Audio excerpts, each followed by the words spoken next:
Hi everybody, and welcome to my studio today. I'm so glad you've stopped by to paint with me. My name is Lonna and I am an acrylic artist specializing in decorative painting. Well, are you ready to paint some Christmas ornaments today? How about some ugly Christmas sweaters? Because that's what we're doing. Let's take a look at them. Oh my gosh, look at these ugly Christmas sweaters. I just really enjoyed painting these, and I have so many ideas for more. Some people have thought that these looked really cute, but my goal was to create an ugly Christmas sweater ornament. I don't know about you, but a lot of families at Christmas have like an ugly sweater contest, so wouldn't this be a cute gift to give them? The surface is available on my website, lonnalamb.com. It's a wood surface. I painted the back of this one and this one as well so I could write a message. You could paint the back to look like the shirt as well, but I left it blank so that I could write a message on the back of it. Now this one is a mixed media one here. This one I have used scrapbook paper and some other elements on this one and some liquid glass to give raised to make the bulbs on the tree be dimensional, and so it was a lot of fun. This one is totally painted. This one is mixed media. They're both a lot of fun. I'm going to show you how to do both of them on this video. It is going to be lots of fun, and you can be so creative in what you put on there, and I have so many ideas of more ugly Christmas sweaters that I plan to be doing. This will probably be my ornament that I give out this year. I like to paint a different one every year, and I think these will be a lot of fun. You can get the packet for this design on my website, lonnalamb.com. The packet includes written instructions, step-by-step color photos, and a line drawing for both of these ornaments here, and I think that it will be so much fun. They really paint up quickly because they're not great big. You don't have to really give a lot of detail to stuff. This one has bling bling bling on it. I love that. I think that really helps make the ugly Christmas sweater part just really pop out on that one. So I'm going to be painting with Deco Art Americana acrylic paints, and again the surfaces are available on my website, lonnalamb.com. They're my ugly Christmas sweater ornament. So if you are ready to grab your paints and your supplies and paint up some ugly Christmas sweaters, let's get started.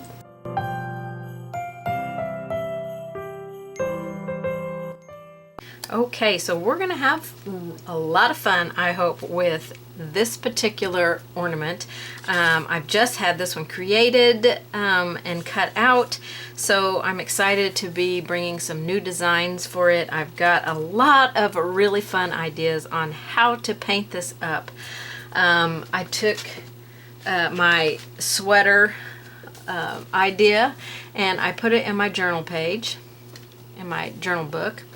And I created this fun little page that says Ugly Christmas Sweater 2021, and I think it turned out super cute. I wanted the whole page to kind of be ugly sweater, so I really uglied up the word ugly and just kind of made the page look like one of those sweaters you don't want to wear, and then had a lot of fun painting that.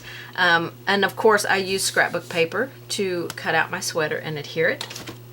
And that's what I'm going to be doing on one of these. One I'm going to paint and one I'm going to apply scrapbook paper to. So that's what I'm going to do first, is apply the scrapbook paper to this one. And I'm going to be using Decoupage, Deco Arts Decoupage for napkin. You can also use the one that is matte. You want something that is not shiny. We don't want anything glossy or slick, because then our paint has a little bit more difficulty sticking to the paper when we use it. So let's grab a brush. I'm just going to grab an old brush, and we're going to get it good and wet here in the water basin. I'm going to take a little bit, shake this up really good, and then I'm going to put some of it out on my palette. Won't take a lot probably for this project. I'm going to wipe off the edge of my bottle really good. We don't want the decoupage to dry on the edge. I'm just going to set the lid back on it for now so that I can, if I need more, I can quickly take the lid off and dump some more out. Alright, so with my damp brush, I'm going to apply the decoupage medium to the surface.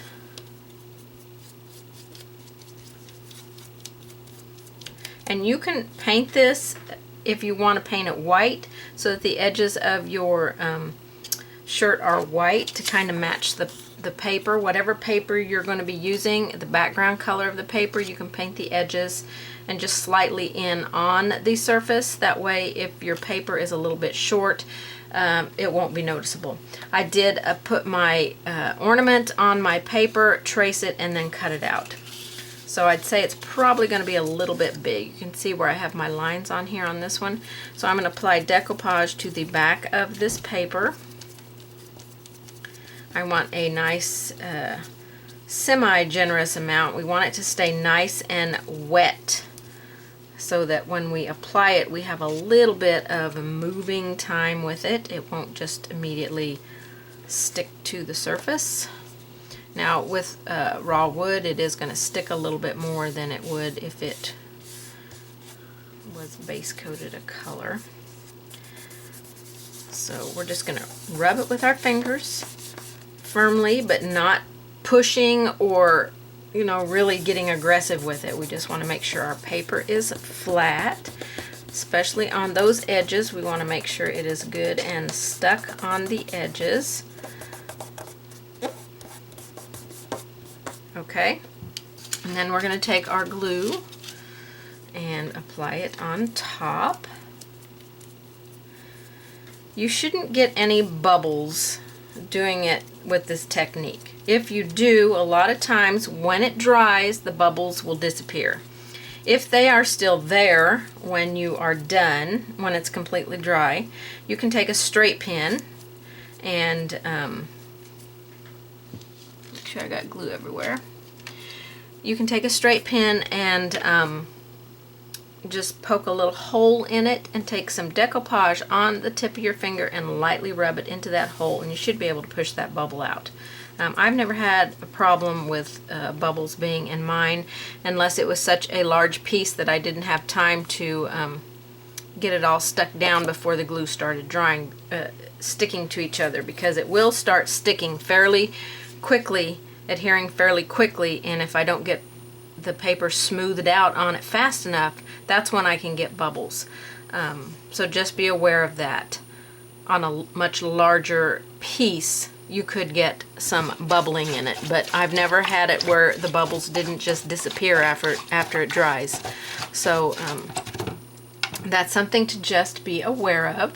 So I'm going to let this dry completely. You can see my shirt is a little big, and I wanted it to be just slightly bigger, so that's good. When you're tracing it, if you don't want it to be bigger, you need to cut just inside the line that you trace. Okay? I cut just to the outside of the line, so I knew it was going to be bigger.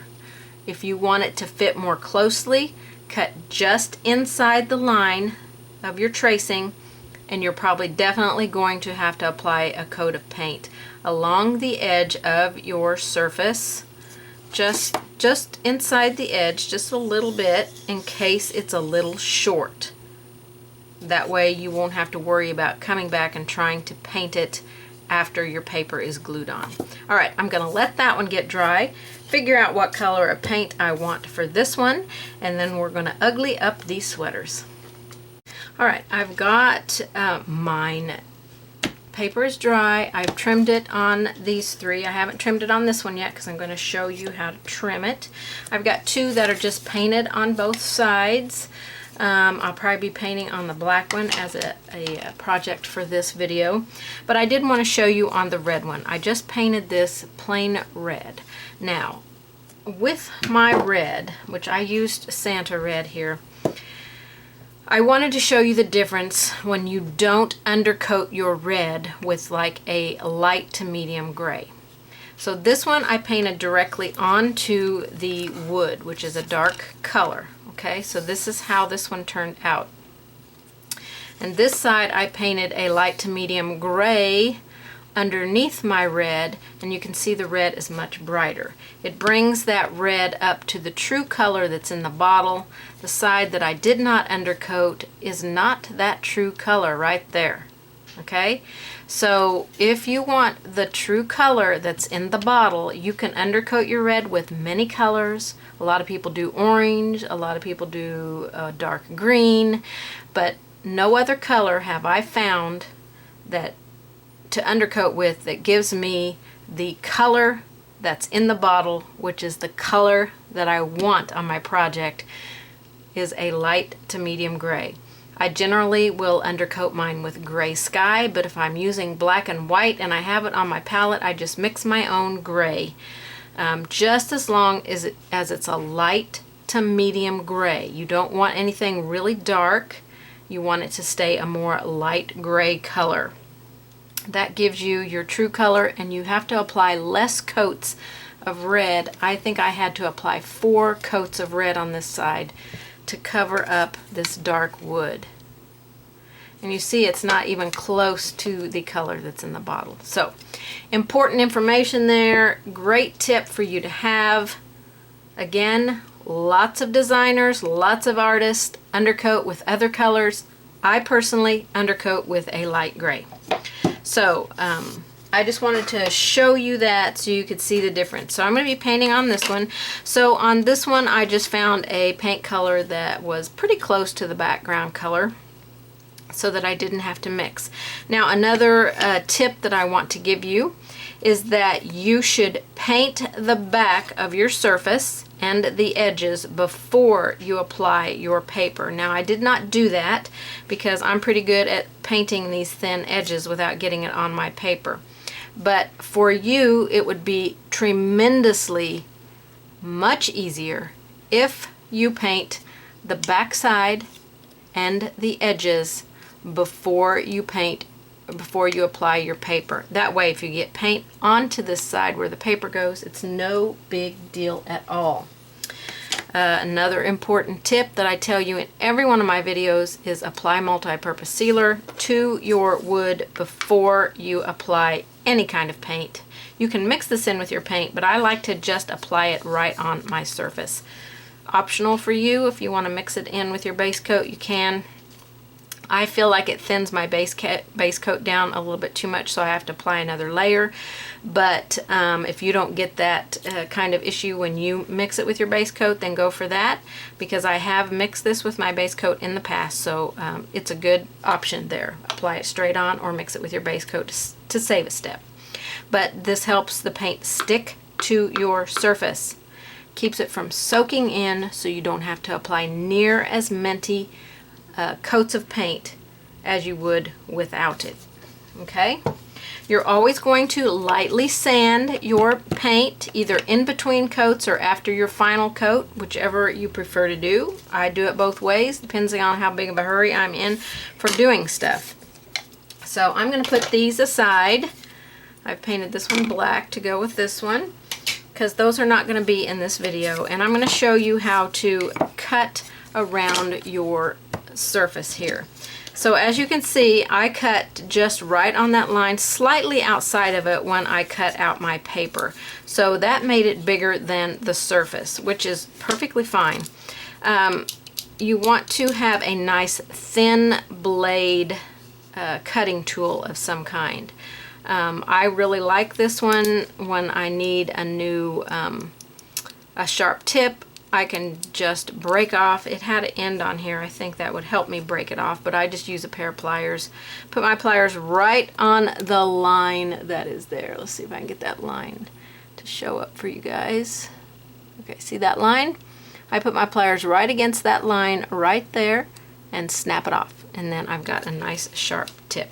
This one is just about ready for me to replace to break off a tip to get a new blade. But we're going to put our knife right next to our wood. I like to tilt it just slightly at a slight angle so I can get really close to that wood. put it on a cutting mat or an old piece of wood, something you don't care about. Don't do it on your tabletop. And then just trim any paper that you see on your, around your ornament shape. Now, it's important, if it doesn't come off with the first cut, just test it. Don't pull on it, you'll tear the paper on the front. But it is extremely important to make sure that your paper is completely dry. Make sure that your cutting tool is very sharp so that you don't tear your paper. If the paper is not dry, oops, if the paper is not dry, you will just shred the edges. It will just tear it up. So give it the time it needs to dry. The decoupage really does not take very long to dry, but you've got a layer of decoupage under the paper and a layer on top. So I would say give it a good 30 or 40 minutes to get good and dry, and then you're ready to trim your paper down.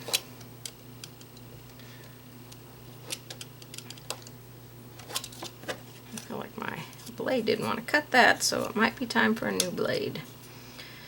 Alright, so you should have a nice clean edge right there.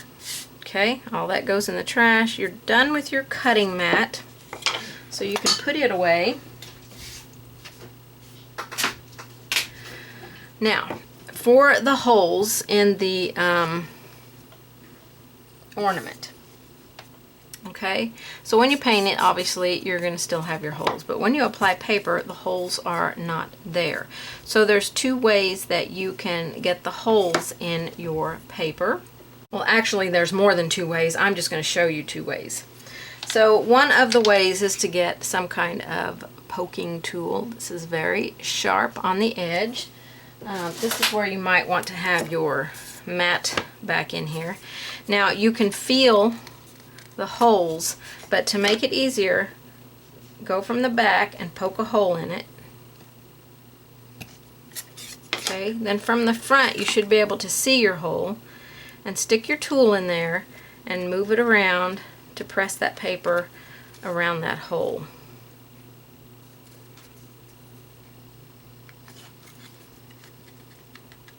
Just give it a little braying so that those holes get completely opened up.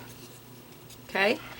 Then, if you want to use, if you don't have a poking tool, you can use a toothpick, a straight pan, anything like that will do. Again, you can feel for them from the front or poke a hole in the back. And you're just going to do the same thing.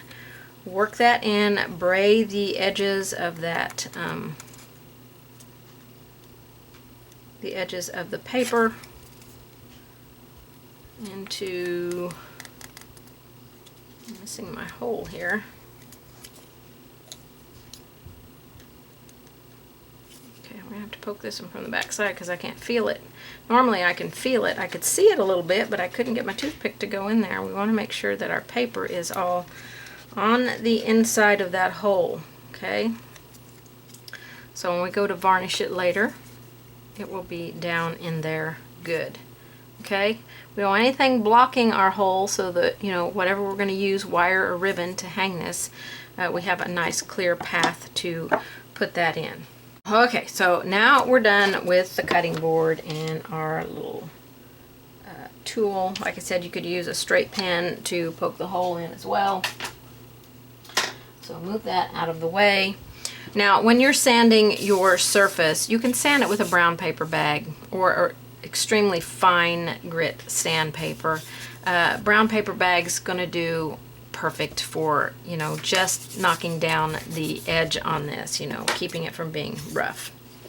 Okay, so this one I did not paint the back. Now, you can paint it with a paintbrush. That's fine, great. You're going to have to use a paintbrush to paint the edges. So I used a flat brush, and I'm gonna, what I like to do is take the background color of the paper and paint the other side with the background color because I like to put a Christmas message on the back and the year for the ornament. So this one I painted black. I could have also painted it white. So just try and match the color, or you can put paper on both sides. Perfectly fine, up to you. No right or wrong doing it that way. So I want this to be a light gray. This is just a very soft gray in the background. Now I did not paint my back and my edges first, so I'm going to show you how I do that. I'm going to put some white on my palette, and I'll be using a sponge and a paintbrush. You can use just a paintbrush, but I feel like a paintbrush takes so long to paint surfaces. I'd rather just do it with a sponge so I can get my surface done and get it drying. The sponge applies nice thin coats, and I can get them on quickly and get it dry really fast. So I'm going to take my white and a tiny little bit of black and make this very soft grayish white color. It's very light gray. Actually, I want to paint my sides with this, not the back. I'm going to do the back with the sponge. So I need to go very easily along this edge. And I want to put a good coat on here so that I don't have to do it 2 times. What you don't want to do is get it over onto your paper. So every time you paint an edge, run your finger along and see if you've got paint over that, coming over that edge. Because if it's coming over the edge, you want to get it off. I mean, we're going to be painting the edges probably, but we don't want the color that we paint the edges with to be on our paper. So this is why I say, I feel like I have a lot of water in my brush here. This is why I say to paint your back and your edges first, because you don't have to be careful with it then. You can just paint it, let it dry, and then glue your paper on. You can use a smaller brush than what I'm using. I've got a 3/4 inch flat. I'm very comfortable painting these thin edges with this larger flat, but if you are not, then grab a smaller brush and paint those edges. A little bit of water in your paint is going to make the paint flow nicely for these edges, so you don't have to take so long getting it on. Thicker paint takes a little bit longer to apply, so I always put a little bit of water in mine. So I've got, go back over, usually my first area that I paint never gets a good coat on it because I don't have enough paint in my brush when I start out. I mean, you know, my brush hasn't conditioned enough with paint.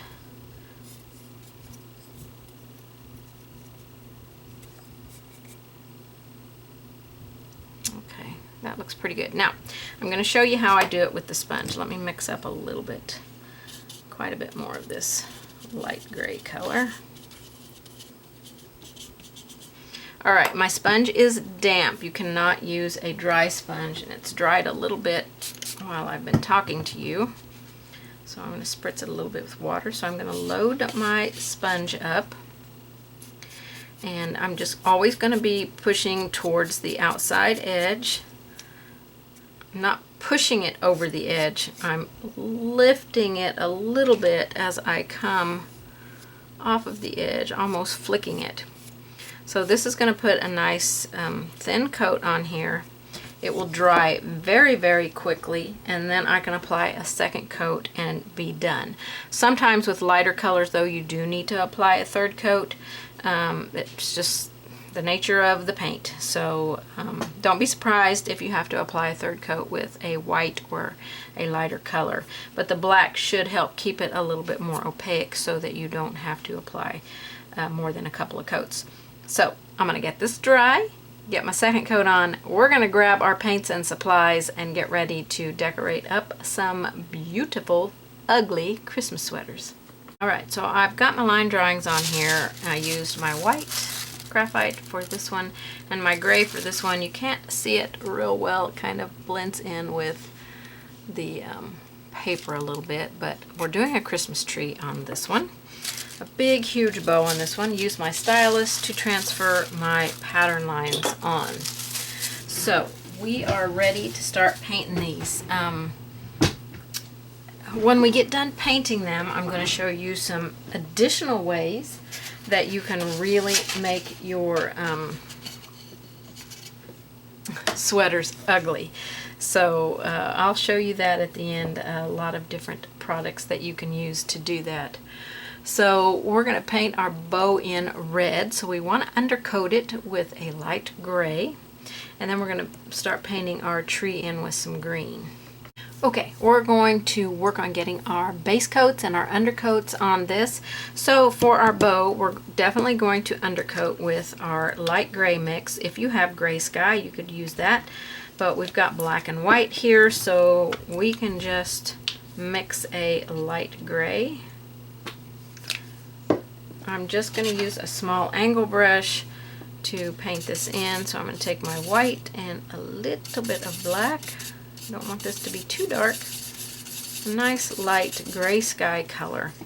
And we're going to undercoat our bow here. Now, with a plain background, you can do a lot with it. You could stencil a crazy pattern on here for part of your ugly Christmas sweater. And that would be fun. You could just paint, you know, some shapes in the background very subtly by adding some glazing medium or water to your paint and thinning it down so it's a little transparent. And that will keep it kind of subtle in the background.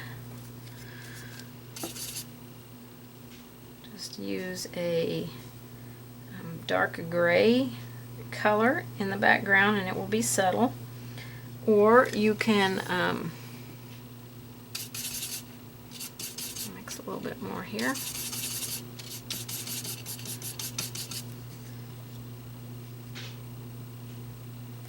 I lost my train of thought. I'm not really sure what I was going to say, so if it comes back to me, I'll spit it out.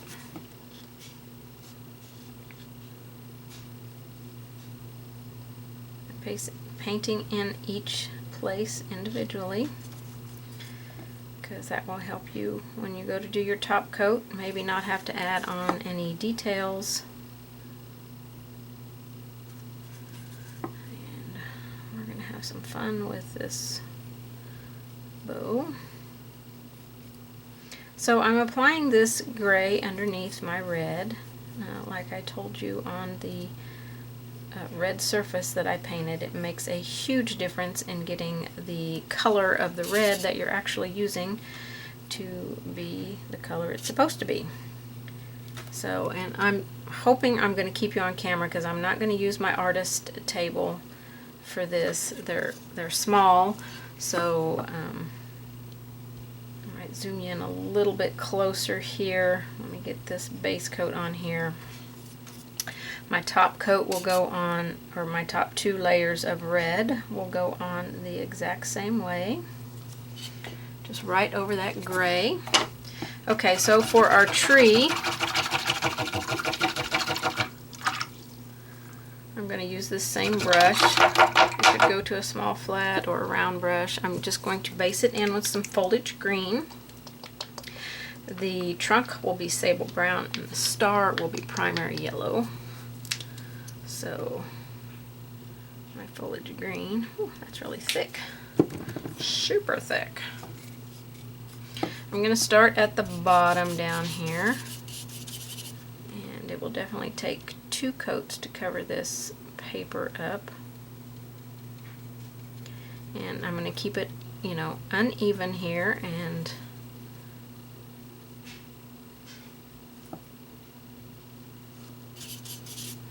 need a little bit of water here. Some thick paint. Okay, so here is the bottom section of the tree. And we're just going to work our way up. Can't really see my lines. Probably should have put them on a little tiny bit darker, but oh well, that's the way it goes. Bring that over a little bit. So I'm just working my way up.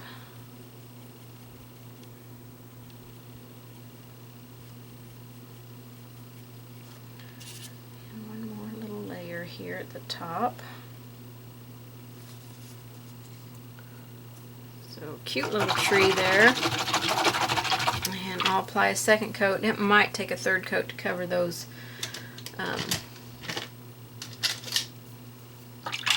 candy canes in the background. So let me get some sable brown and some primary yellow, and we'll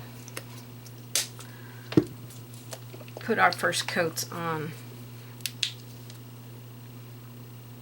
our star and our trunk. You're going to need very small amounts of paint. I have enough here probably to paint 4 or 5, maybe even 6 of these trees. Don't need very much paint. Make sure when you're touching, oh, and I got yellow paint everywhere. Make sure when you're touching your project, you don't have paint on your hands from the bottles, because that one was just oozing out everywhere. And I don't want yellow everywhere on my surface. Check your back, because that's normally where I get paint I don't want. And then we've got a little star up here. I'm going to add some white to this yellow, because yellow is very opaque. I mean, very transparent. So, and it will take a few coats of yellow to paint that star in. We've got a little star, a trunk, and our tree. So we are going to let these coats dry. I'm going to apply 2, possibly 3 on everything here to cover up the candy canes. And then this one I'm going to come in with, if my gray looks too thin, I could put another coat on there. I think it looks alright. So I'm going to apply probably 2 or 3 coats of red on here, because remember, red's kind of a transparent color, so we will need to you know, maybe apply 3 coats. Tuscan red or any red that you have will be just fine. It doesn't have to be the red that I'm using. If you've got a red that you like, that's your favorite red. Santa red's a good red. There are just lots of great reds in the Deco Art line, so you want to pick a red that's like a medium color, nothing that's extremely light or extremely dark, to make our bow really stand out here. And actually, I might want to paint it white and make it candy cane striped. Ooh, haven't thought about that. I'm gonna have to give that some thought. But for now, it's gonna dry. We're gonna get our second coats on. So if you want to paint yours candy cane striped, I recommend you painting it white, and then we'll paint our red stripes on top of it. I think since I initially was just going to paint a red bow, I'm just going to stick with painting it a red bow. But you have lots of options to go with. When you're painting your bow, it can be any color: blue, green, orange, purple. It is an ugly Christmas sweater, so make it as ugly as you want. Alright, I'm going to get them dry, get the second and third coats on, and I'll be back.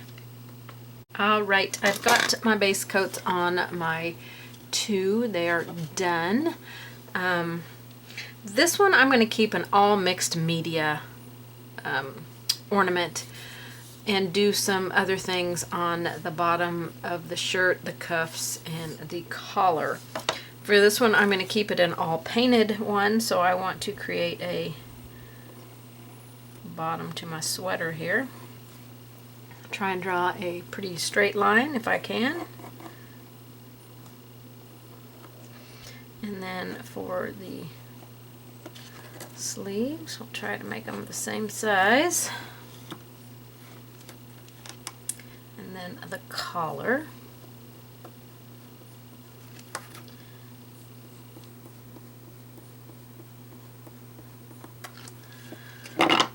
keep it pretty close to the same. Okay, so don't be mad at me, but I decided to do the peppermint stripes on the bow because I just think that will be a little bit more of an ugly Christmas sweater look than just making a big red bow on it. So we're going to make it peppermint stripes. So I'm going to take my chalk pencil that has some pink in it, some pink lead. I have one that has green, one that has white, one that has pink in it. And I'm going to make sure I know where all of my separations are on my ornament so that I can figure out how I want to do my peppermint stripes. So I think I'm just going to start over here and create some stripes.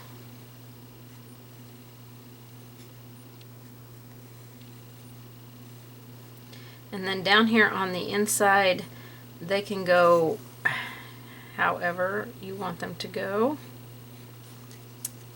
I might have a little bit of one there. I'm not sure how well you can see my lines. There, you can kind of see them. You can draw one line so that you know that's where you're going, or you can draw the entire line.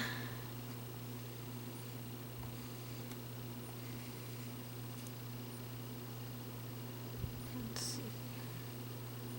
Make that a little bit wider here.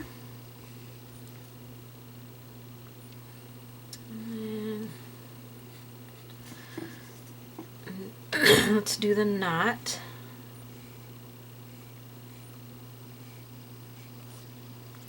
Okay, then the tails.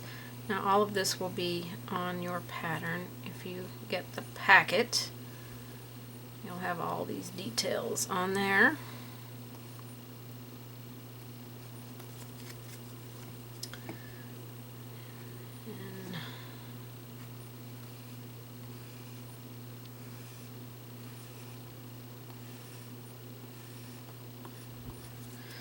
Okay, I think I've got all my lines drawn on there, how I want them to look. We've got, I just did 2 coats here, so we're going to have, let me grab my white pencil. We're going to have a layer here. Not sure how well you can see that. We'll have a layer here somewhere and one here. And we're going to layer up our tree with some colors. So I'm going to work on the painted one first, and we'll finish out it, and then we'll come back and paint this and finish out the mixed media part of this one. Alright, so I'm going to paint 2 coats of Tuscan red for my stripes on this one. Okay, here we go. Small round brush. A rigger brush is best if you have one, because you can make the bristles flat, like a flat brush. And then if you need to get into a smaller area, you can bring it back up to a round and use it as a round.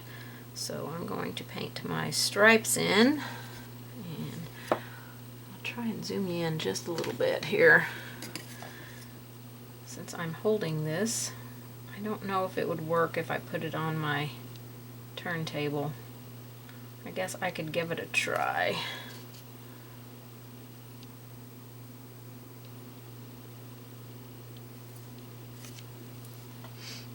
Alright, I put it up on my turntable. Let's see if this is going to work out for you guys staying on camera.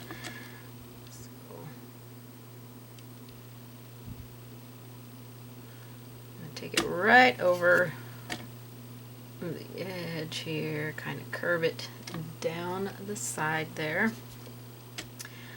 Got a little bit here.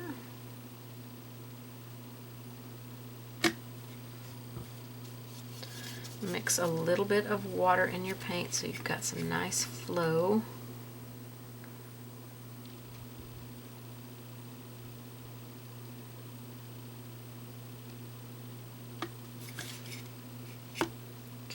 There's that side.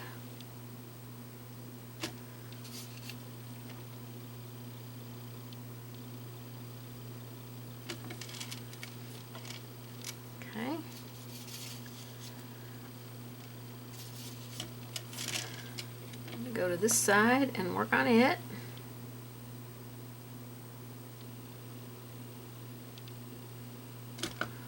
Let's put one up here. I didn't draw one up here, but that's a big gap, so we'll put it on there. You can make your stripes as thick or as thin as you would like. I am going to come back in and put a thin little line in between them.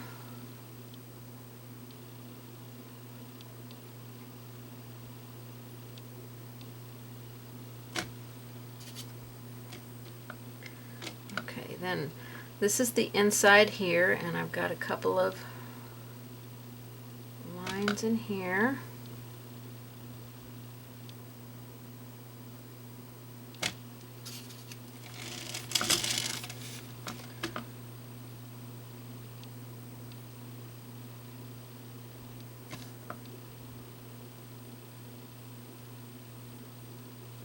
Maybe a little piece of one peeking out there. And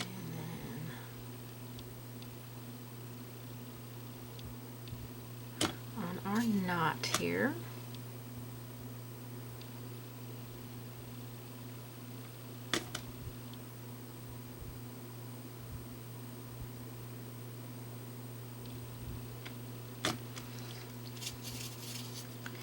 all right.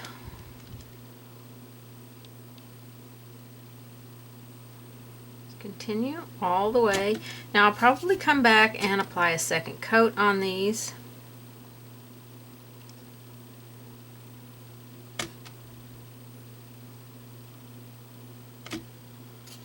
Just because I want them to be nice and red.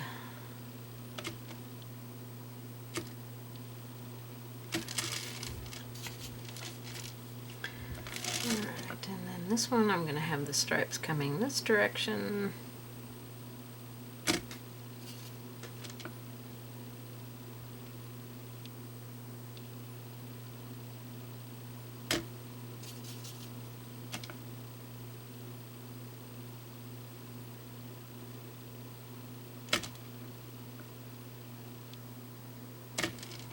Okay.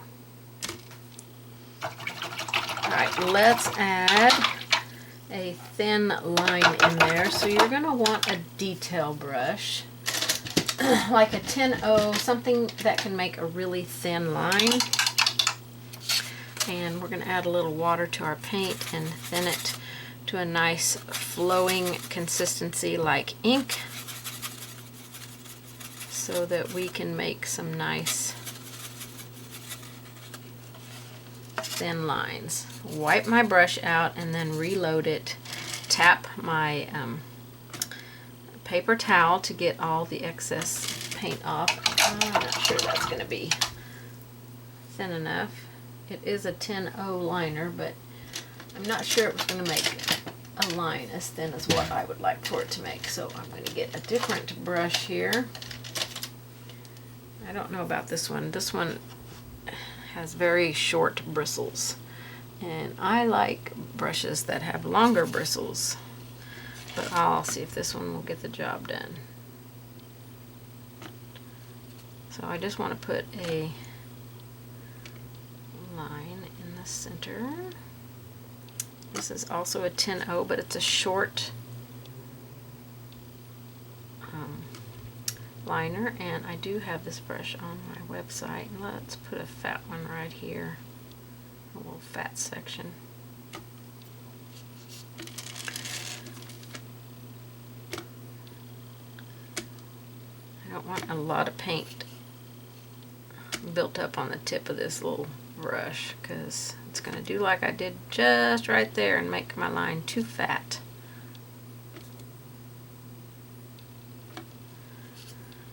Another reason why I like a little bit longer bristles, although I do like this brush for doing detail on eyes. It's an excellent brush. That's one of the reasons why I got it to have available, was some of those smaller things like that. It works beautiful. It's a great brush.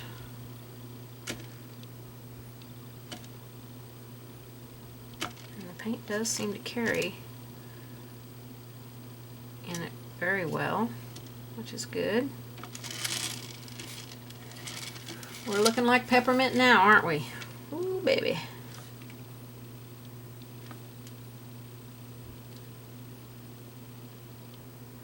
This is going to be a pretty ugly Christmas sweater, that's for sure. Peppermint, peppermint. All right, so while that's drying, I am going to fill in with some white on our cuffs. Now, this is going to take a few coats because I'm painting on top of black. But I'm just going to paint it white because I think we'll make the edging peppermint striped as well. How fun is that going to be? Super fun.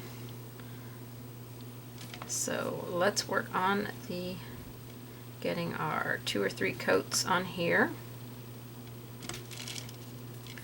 of our white. If you're worried about your line being straight, grab your ruler and put it on here and make sure you're straight.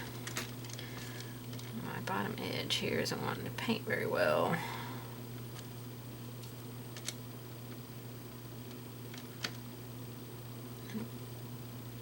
Alright, let's go up here. And I'm not going to paint the sides. You can paint the sides white as well, but I'm going to just keep it on the top.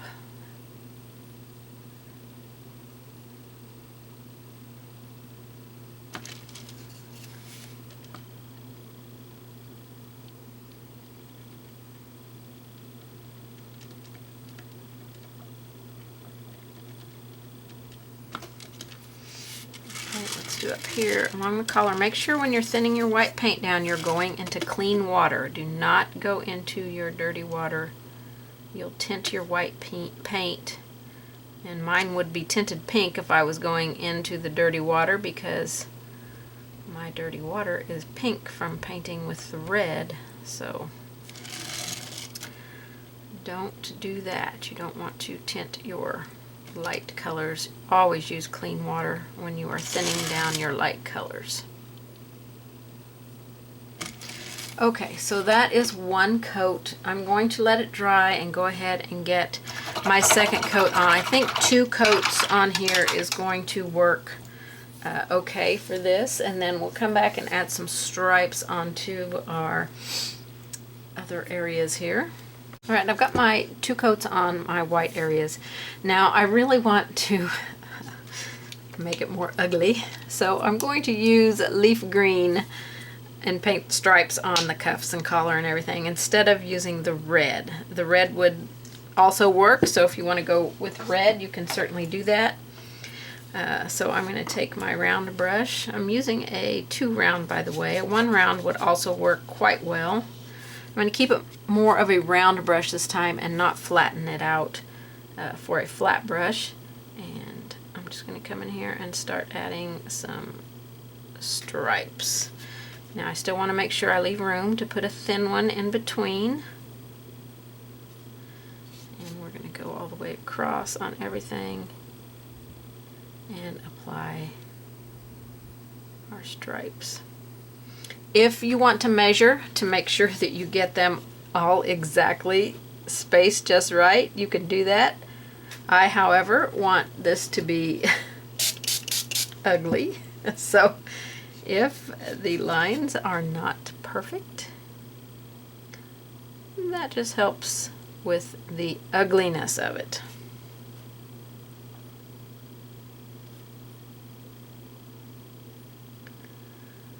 So I'm going to stripe everything,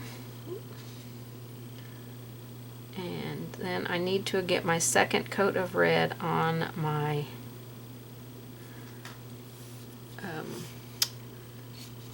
candy cane bow there.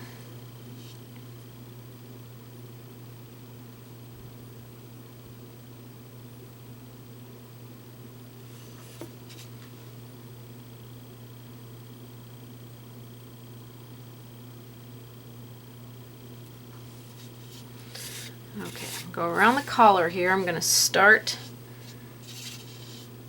in the center. And Actually, I might just draw these on because I want to make sure that I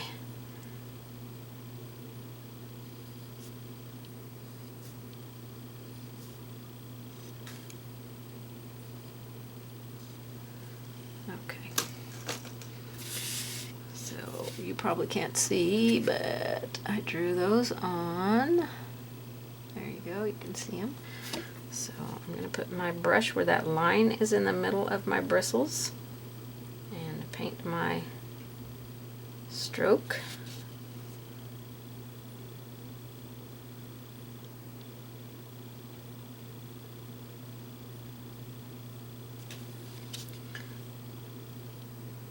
Got that one a little fat. I'm going to add an extra one here.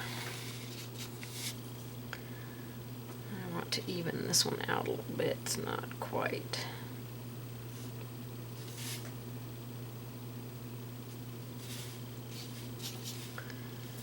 And this one's not quite even.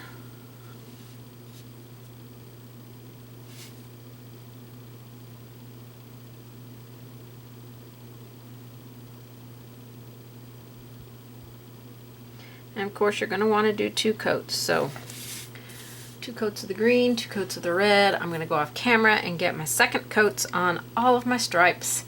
And we'll come back and start doing some shading and highlighting. We're going to add some bling on this. It's going to be amazingly ugly. So let's do this. I only did the thick lines on my red when I did it. Don't forget to add your thin lines on your cuffs and collar and hem. So I'm going to finish this one out. Got something on the end of mine.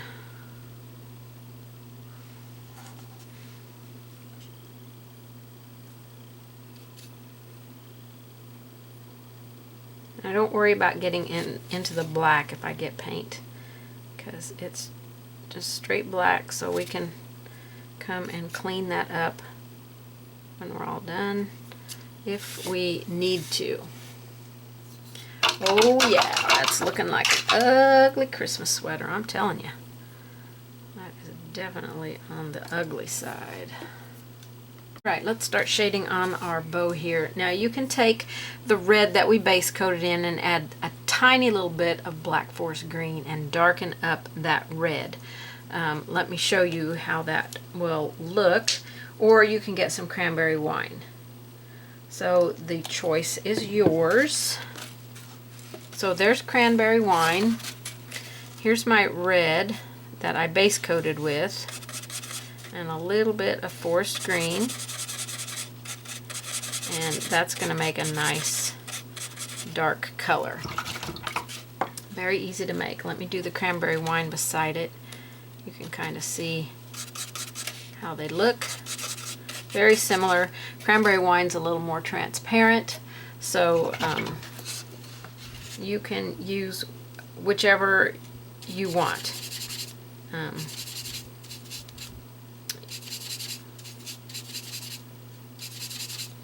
We'll be using the black forest green on our tree later.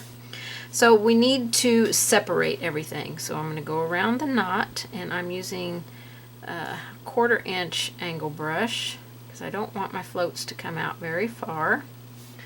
So we're going to try and bring the knot out a little bit by going on each side of it.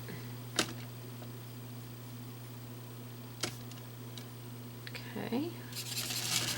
Let's move down here to the bow tails, and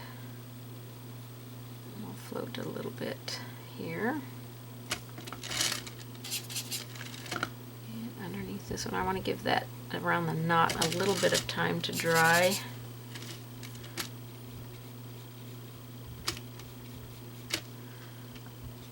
Okay, we're going to go to the outside edges of the bow and put some of this color.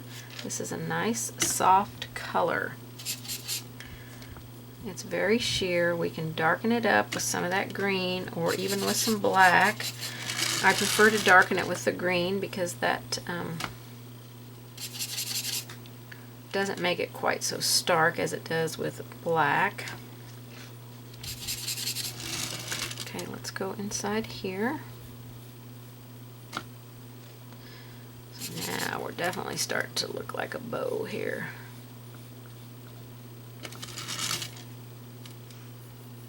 Alright, there is our first shading there. I'm going to do on my knot, I think a little bit, maybe there and across the top.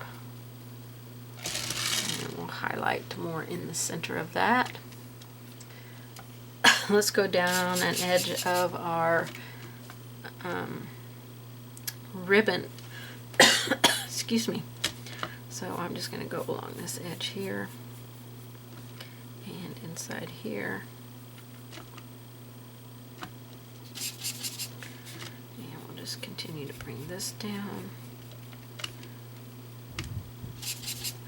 And right here. Okay.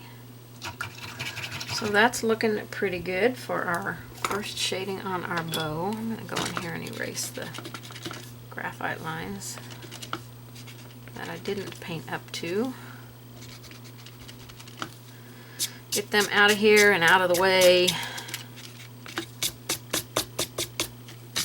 I'm going to have to touch up a little bit on my black. I can see I got white or something up there and over here, and some red down here, so definitely going to have to clean that up. Now, this sweater, you could also go in and add like sweater details. I'm not going to do that, but if it's something that interests you, I'll show you how to do it. I don't know, after I start it, I might change my mind completely. So, oops. Let me get some of my black here that's not dried up, now that I've got it all over me. Okay, I'm just having more difficulties than ever, I feel like. Okay, so I'm going to draw it on here, because if I decide I don't want to do it, then I'll just erase it off. But you can just make some little V's on here and come up with a, then you can put like a stripe here and a stripe here, and then do another row of V's and a stripe, and work your way all the way across your sweater.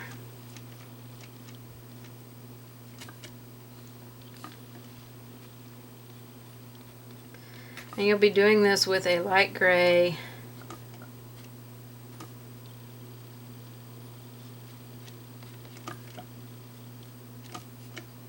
and a line here, and that's not very straight, so let me straighten that out.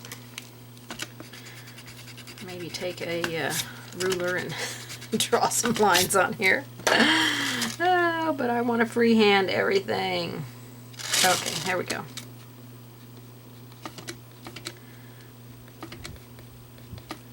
And then one here. And you would just paint these V's in, okay, with a gray color.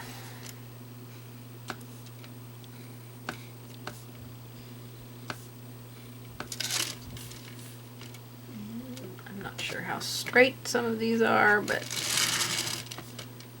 this is what you would do if you want to create more of a definite sweater look.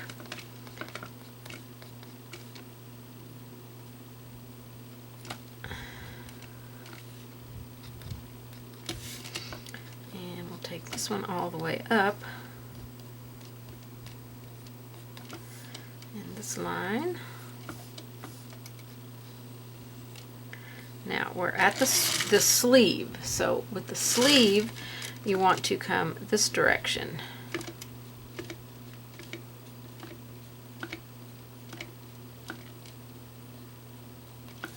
And then draw your line on each side of that row. And then do what you can with V's, because it won't match, I'm telling you.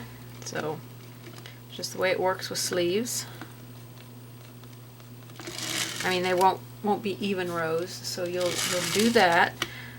This one would come up here.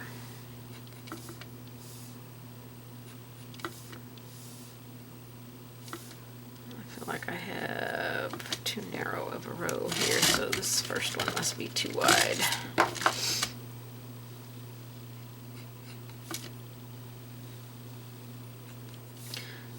A ruler would definitely be helpful. Miss this one. Like, that's wide.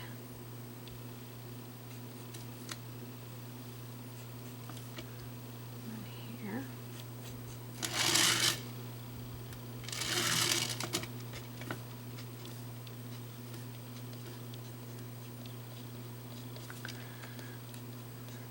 Okay.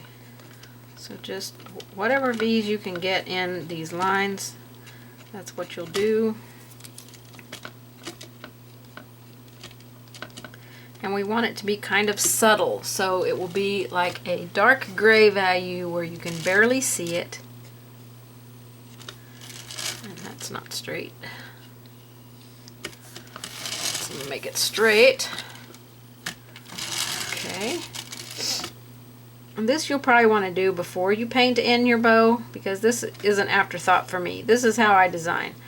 I'm on camera, I'm painting away, then all of a sudden it's like, oh, I want to add that. And oh, wouldn't that look good? So you're seeing the entire process as it happens.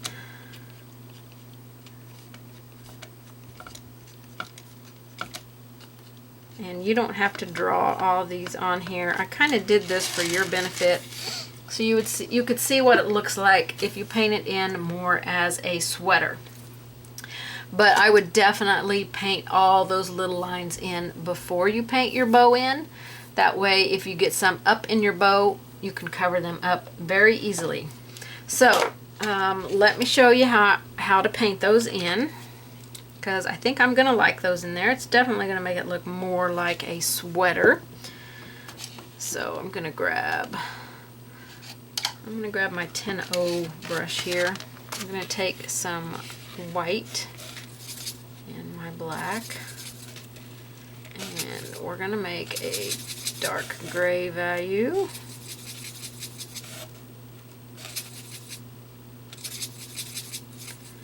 So I'm going to test this and see how it looks on here. I want to see it, but I don't want it to be bright in my face. So let me test it here. Nope, it's not light enough. A little more white. Mix in. Now we can see that, so I think that's going to be good. So it's just white and gray mixing to a dark to leaning more towards the medium side of the gray.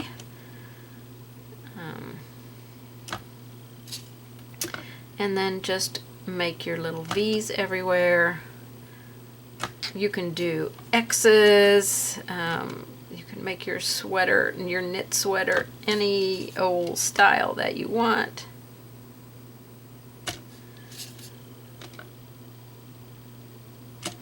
And just go on all of your V's. So I'm going to get this done off camera because it's all going to be the same repetitive stuff. It won't take me very long, and then once I have it all painted in and it's dry, I'm going to erase all my graphite lines that I put on there so I can see if I need to go back over any place on the sweater. I more than likely won't, because I like the more faded look. But that's what I'm going to do. I'm going to go over every single line, and it really will not take you very long if you've got your paint a nice inky consistency to where it will flow off of your brush nicely. It won't take very long at all. And get them all painted in, and we'll come back and we'll work some more on our bow. I like those little knit lines on there. It's fun. I erased all my graphite lines, so that really settled it down into the black paint a little bit more. I want to repeat the shading on my bow here, and I'm going to do the Hauser, not Hauser dark green, Black Forest green, and the cranberry wine. Not too much.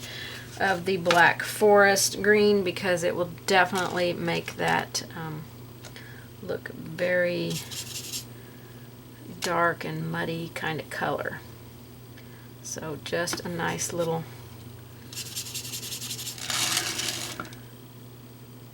layer of this mix. Mix a little bit more. I didn't mix near enough. We just want to slightly darken our cranberry wine. Make it a little bit darker, not quite so pink.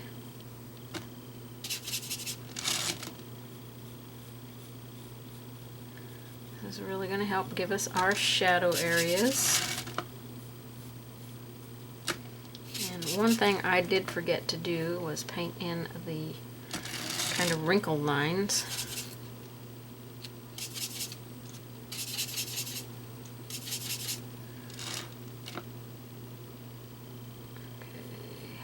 Shading here because this loop and this loop both lay on top of the ribbons that go underneath. These two ribbons that come down.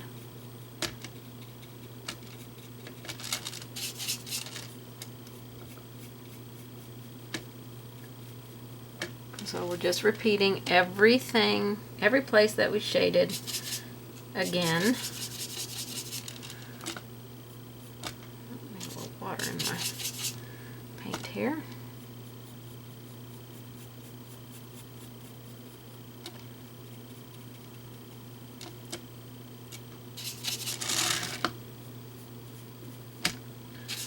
Definitely need a little more paint there.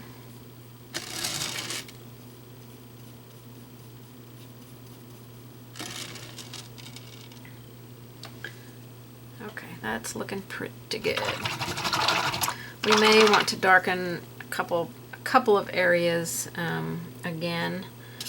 So while that is drying, we are going to, that's way too much green. I need to definitely darken right here. I don't remember if I went underneath this one or not, so let me do that.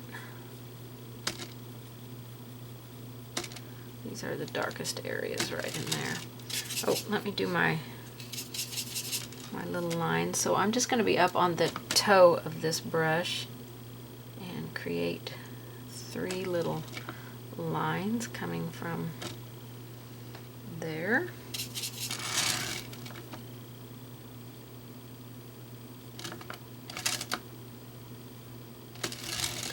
Like that on each side.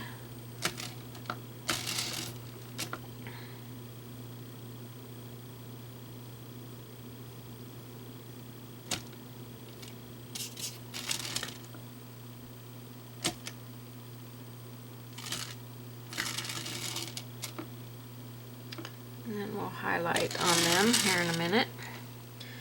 I think what I also want to do is darken out here on this edge a little bit darker, give it a little bit more of a turned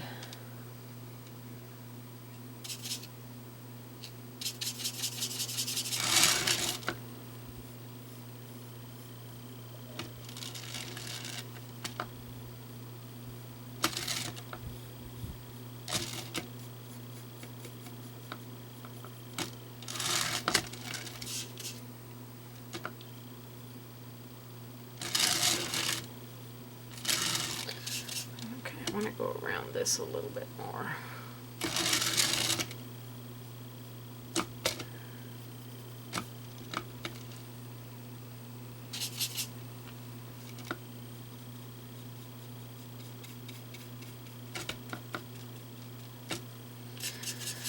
All right, I think that's looking better.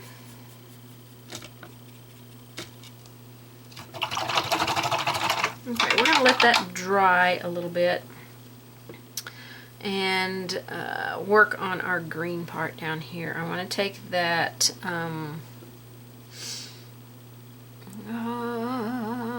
losing my mind here, Black Forest green, the one I was just mixing with, Black Forest green. I need to get my regular palette paper out. I don't know why I got out that foam plate to do this, but so I'm going to work that into my brush a little bit. We'll start out with this lighter green just for shading purposes, and we're going to go along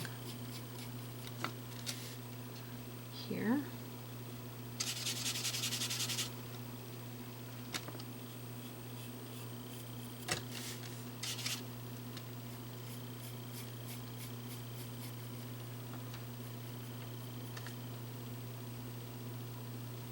I'm still just using this 1/4 inch angle brush. You can use a flat brush, chisel blender, whatever works for you. I like using all of those brushes.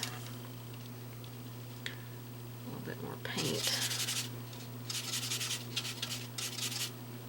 It's harder to keep paint loaded in smaller brushes because the paint and the water come out of the brush so quickly. So you're constantly reloading. Okay, I want to do the outer edges.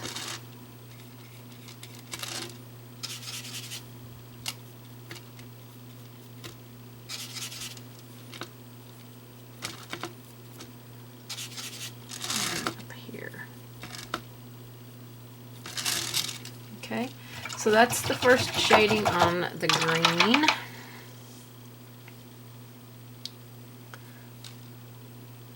That's looking pretty good. Okay, let's highlight on our peppermint bow with some Snow White. So I'm going to highlight here. I don't have very much water in my brush right now. I probably will add some here in a minute, but I want to get these brighter areas painted in. Need a little bit of water in my brush because my paint feels dry, so it doesn't want to come off of my brush.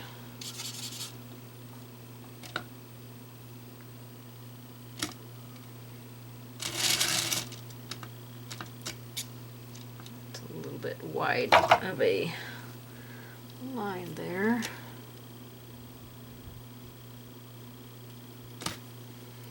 Alright, let's move on to another area. We're going to highlight up here. Goodness, I think I probably need to get some fresh white out because this is not wanting to flow. We'll highlight up there.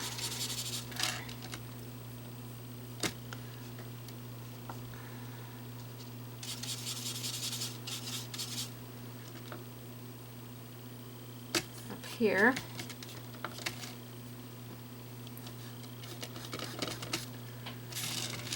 Along here, tilting my brush up a little bit because these highlights are coming on a little bit fatter than what I would like them to be. Right here. Soften out the edge where you stop, so use the opposite edge of your brush that has the water and soften that.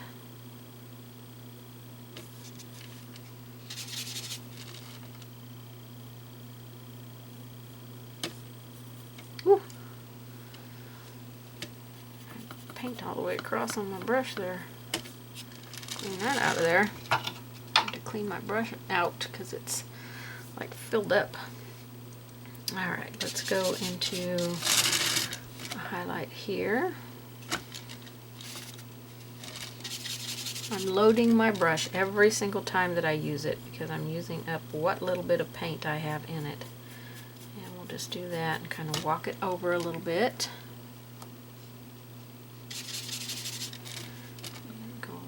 Edge.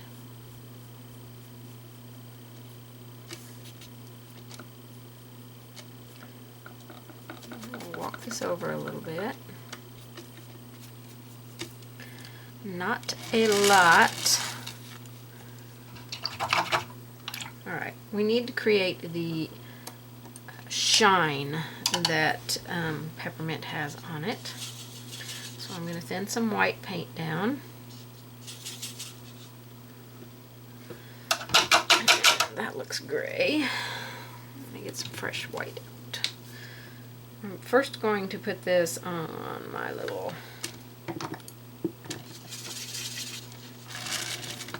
these things here.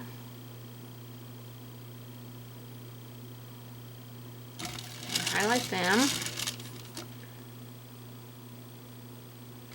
So this is the top edge. Man, there's like this wild little hair on the end of this brush. It's kind of making me crazy.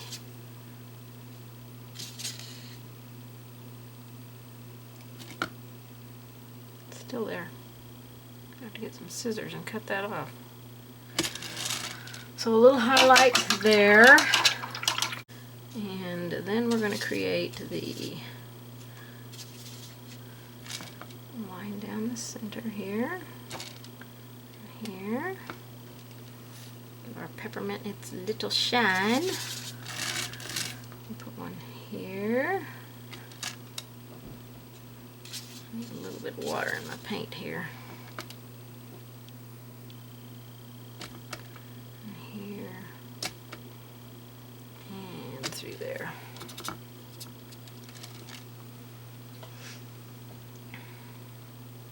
Okay.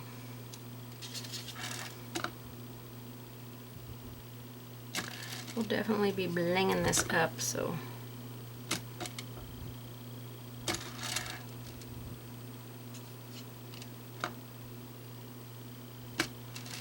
that's gonna get it. Okay, I think I'll take this little detail liner and add a little bright line there and there.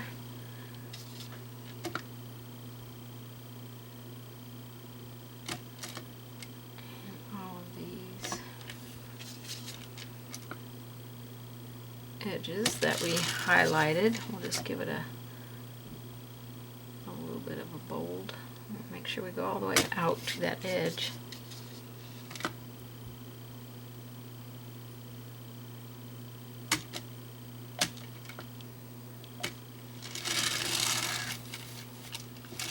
Okay, then let's see, where else did I highlight? I highlighted on those two edges, but I already did that, so I'm not going to do that again. And I think our bow is done. It's pretty ugly, if I do say so myself. Pretty darn. Alright, we're going to work some more on the green areas. Okay, I think the bow is done. We can always go back in and darken. Like, I feel like it needs to be darkened down here a little bit, but we can do that as we need to, or as we have time to do it. I'm going to take my black forest green and mix a little tiny bit of black in with it. And this is just going to make like a black green. And we'll repeat our shading. More water.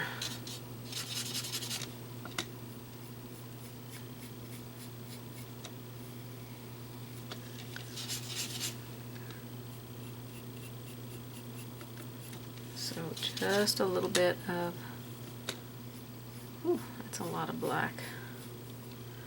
A little bit of black in there.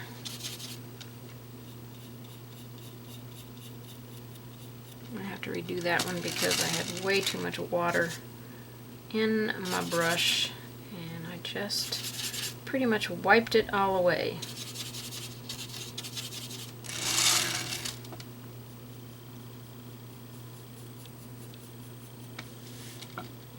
On top edge here, don't forget your outer edges a little bit. Not a lot here, don't get carried away.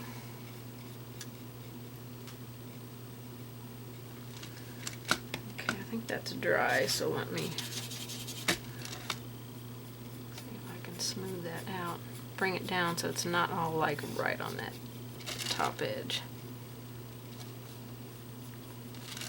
Okay, that has the shading done on that. So we need to highlight on it now. Highlight with white. And I'm going to do the bottom edge down here. And edge here. Don't need a lot of paint here with this. And then this edge.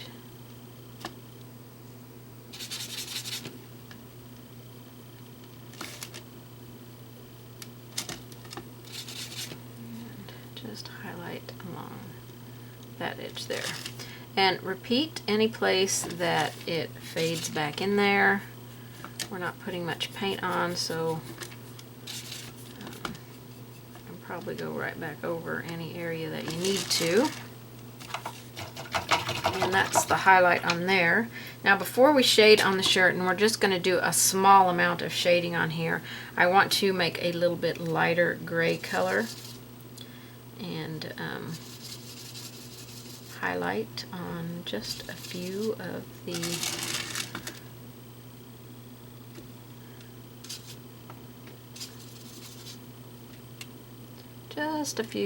kind of hit and miss kind of thing.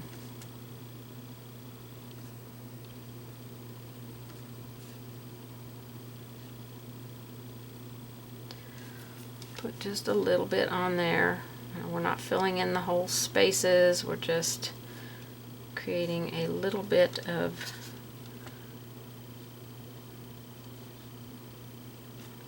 some sparkle going on here.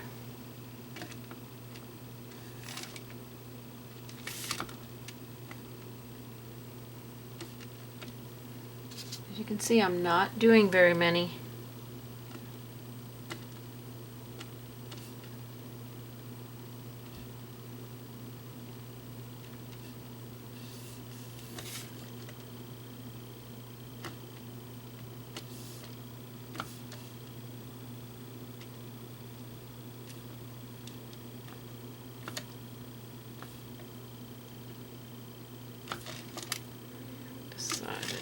This side, so let me go over here and add a few. Okay, that just gave it a little bit of a sparkle on there. So we're going to shade on the sweater itself, and then we'll be done with this ugly Christmas sweater. So okay, I'm going to shade with some lamp black. And we're just going to do it in a few areas. Like we're going to go next to our cuffs and our hem down here. And this won't really show up too much because we base coated in black. If you want it to show up more, you could base coat in a dark gray and then, you know, adjust your color mixes accordingly for whatever your background color is. You can make your sweater any color that you want.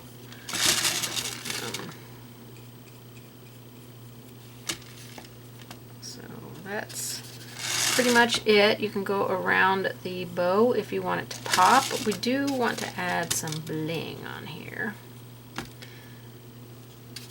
So if you want your bow to stand out a little forward, we'll go around it with some black. Again, this won't show up tons because our background is black. It's only going to really show up on our knit areas because they are lighter color.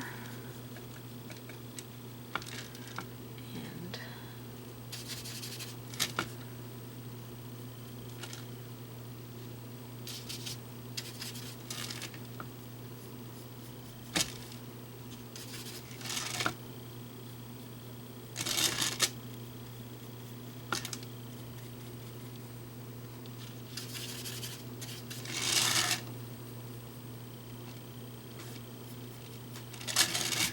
okay, I think I've been around the whole thing.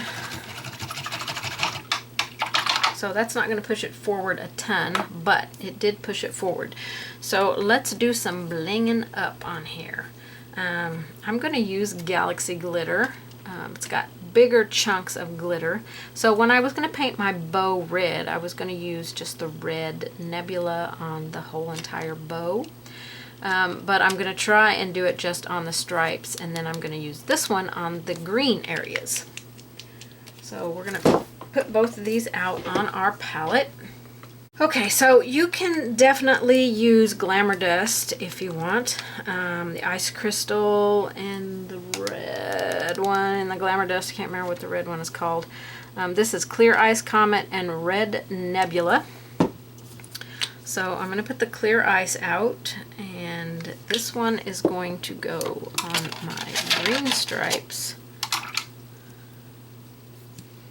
And you can apply this as many times as you want. Now, there is a tip that I want to tell you. You want to varnish your ornament before you apply your glitter. You can put it on and varnish over it, but I think the glitter is more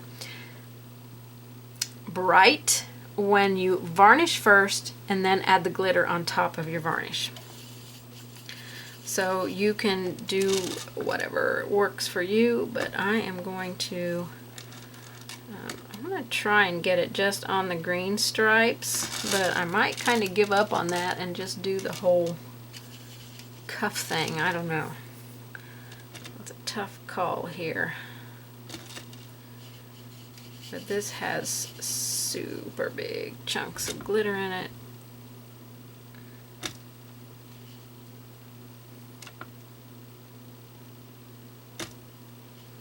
And I like to apply my glitter products at least 2 coats, sometimes more, because I love the bling. So if I can bling it up, I'm going to be blinging it up.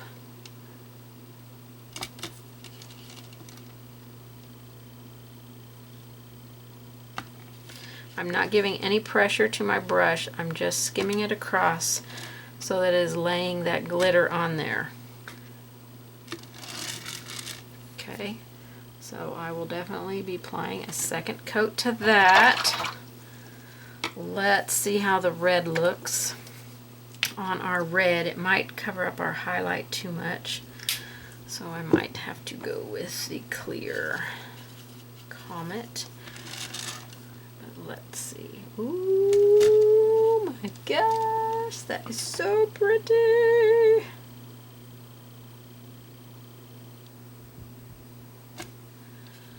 So pretty. Oh my gosh, you guys. This is a product, if you like glitter, you better be getting this product because I love it. And I kind of forget about it until Christmas when I want to paint Christmas things. And then it's like, oh yeah, let me get those chunky glitters out. But I've done Easter eggs with this Galaxy glitter, and oh man, the eggs were just gorgeous. Oh, so pretty. Me lovey, me lovey, me lovey. It's not covering our highlight at all, so that is good. It's the glitter that's red, but the stuff that it's in that holds it on there is clear. So it's just the red glitter. Oh my gosh, so incredibly pretty. Guys, oh my gosh. Even though this is an ugly Christmas sweater, I love this glitter on it. Oh my gosh. Alright, so I will let this dry and I will apply a second coat. I know mine is not varnished. I can still varnish it before I put my final coat of glitter on here. I will probably varnish it with a matte varnish so that it stays flat, and that will also help the glitter to be brighter. Wow, look at that. That is an ugly Christmas sweater, I do say so myself. Alright, I need those to dry. I'm going to apply a second coat, and we're going to move on to the sweater with the Christmas tree on it. Alright, let's start on this particular one. We're going to do the trunk on the tree first with a little bit of sable brown, a tiny little bit of black. We just want to, I've got too much water in my brush I think. We just want to darken up a little bit and maybe put some little lines in our trunk. Nothing big. Put a little bit of white out. We don't need a lot of colors out. The tree trunk is not the focal point, so don't get caught up in how it looks. I'm just using the tip of the brush, and we'll just put a little highlight on there. Okay, easy peasy, nothing big or serious. Just take your time, and this should go very quickly. It's such a very small area. For the star, we're going to, let me get my yellow out.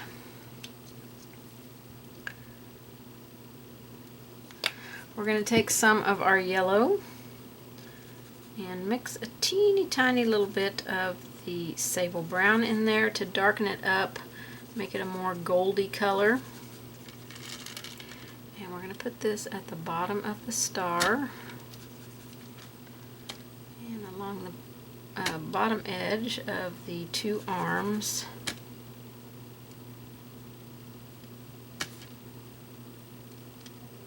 So the lower part of the star is shaded. And I'm going to put some more of our just the yellow on top. Kind of bring it down into that shading a little bit. Brighten up the star, and then we'll highlight. I'm just going to wipe my brush off and grab a little bit of white on my brush and highlight, just using the very corner of this brush. I have a small amount of paint, and I'm just using it on that top edge of the star. So that's the star and the trunk. They're done. We don't have to worry about them anymore. We're going to work on the tree and the lights on the tree, and then we're going to really have some fun with this. Let's put some colors on our palette here. Let's start with some leaf green. And we are going to take a round brush. So I'm going to grab that 2 round that I've been using. Okay, I want my ornament to be upside down because I want to pull from the base up. So I'm going to take my leaf green, I'm going to thin it just slightly. I want it to flow off of my brush, but I don't want it to be so thin that it fades into the background. And I'm just going to start pulling some green out, up,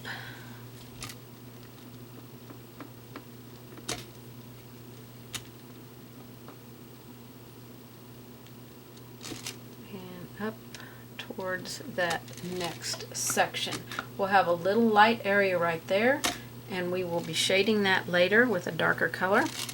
We're going to go up to the next level, and we're just going to start stroking. We don't want these to be super thin or super fat, so find a happy medium, vary their lengths, and make sure that they don't all look the same.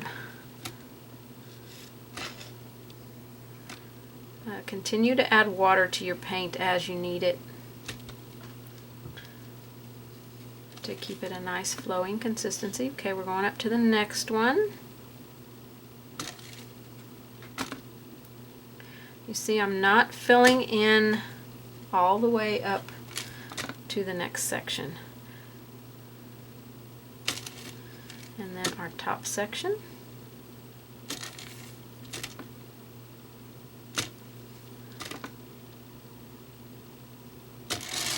Okay, so there we have our first layer on our tree.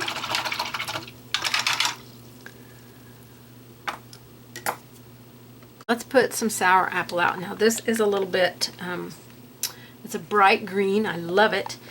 And it's a little bit, it's not quite opaque. It's like semi-opaque. It's a beautiful color.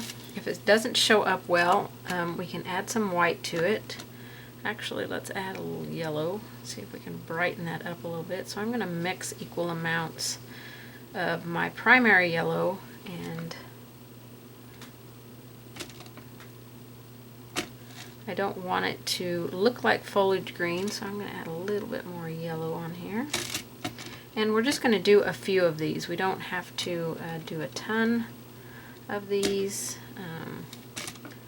Go into the just the sour apple every now and then. I've got a mix of primary yellow and sour apple.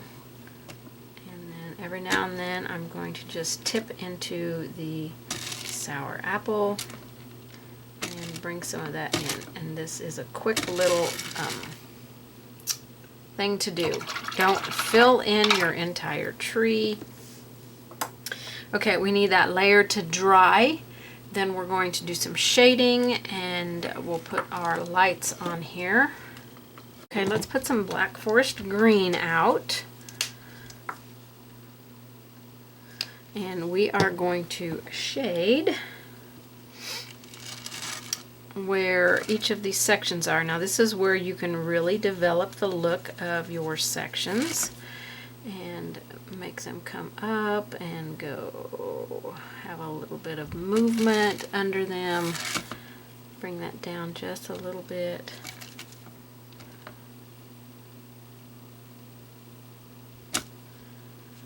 This is Black Forest green. You want to bring it down onto that next layer just a little bit. Don't forget to go up here and do underneath the star. Top, because that star is putting a little bit of a shadow at the top of our tree.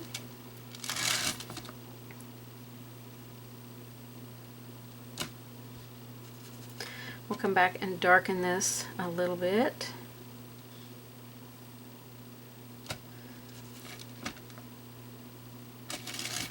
This is how you make your tree your personality.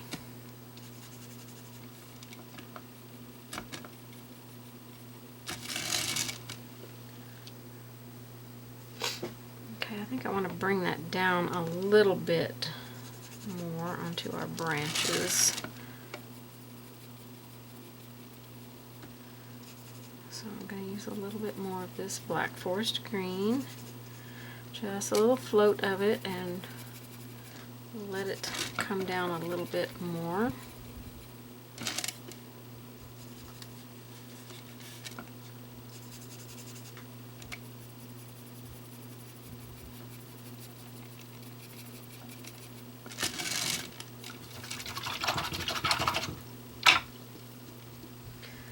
Okay, we can come back now with a little bit lighter layer of branch stuff. I want to do just a few of the tips here with the sour apple so that my edges don't look quite so flat where we shaded. You can wait and do this after you do your final shading, which I probably should have done. This is just straight sour apple.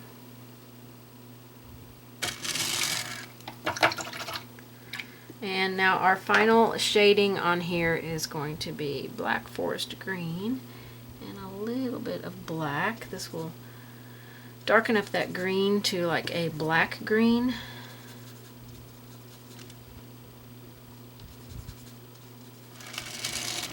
So we're just going to tuck some of this in here into some of our more shadowy areas on our tree. We're not going to do, we're not going to bring it down like we did the Black Forest green. This is just those small dark areas that we want to emphasize. So we use that sparingly in just a few key places. Okay, I've got my lines on here for my string and my lights. So I'm going to be using bright blue, primary yellow, and Tuscan red. You can put them on in any order that you want, but you want to try and vary them so that you don't have two colors next together. So I'm going to start with blue right here, then that's going to be yellow, then red. So I'll have a blue one here, then yellow, then red, blue, yellow, red. I think this one is the next blue. Yellow, red, blue, yellow, red, blue, yellow, red, blue. I'm just making almost like little oval shapes. Yellow, red, blue, yellow, red, blue, yellow, red, blue, yellow, red, blue, yellow, red, blue, somewhere in here. Yellow, red, blue,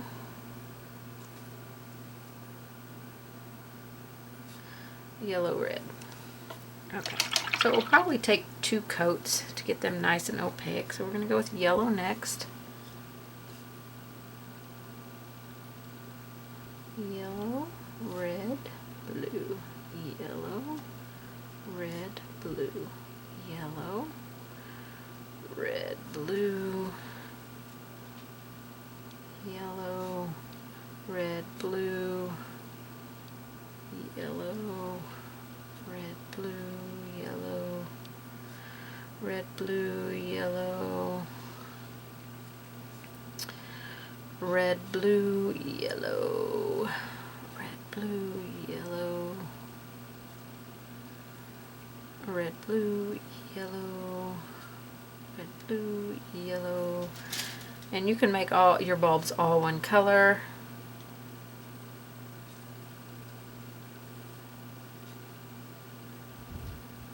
If you don't want to put different colors on them, you can make them all red bulbs or all blue bulbs.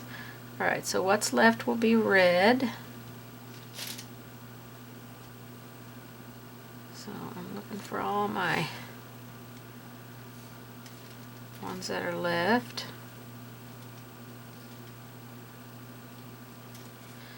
And we'll paint them all in with red. I'm going to go off camera and get all my second coats on.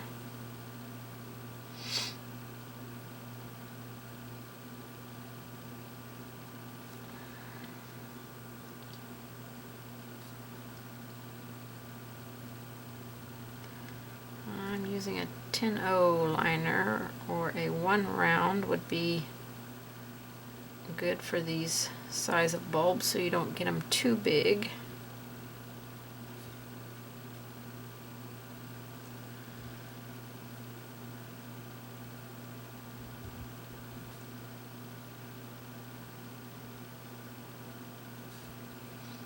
Okay, I'm going to look back through here and make sure I didn't miss one. Okay, so I'm going to get all my second coats done and I shall be right back. You want to make sure that your bulbs are all dry, and we're going to do the string that connects them with some white, and we'll let it all dry and then we will erase any graphite lines that are still showing. So nice thin detail brush. Slightly thin your paint.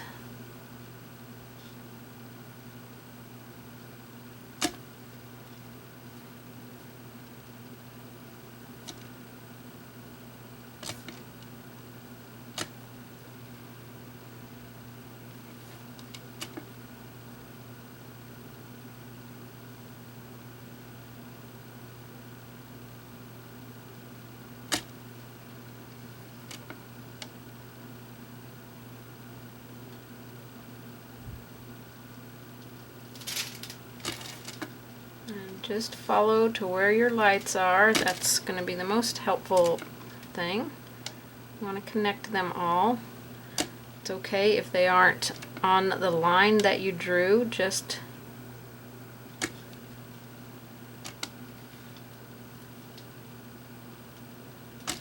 make a new line as you're painting.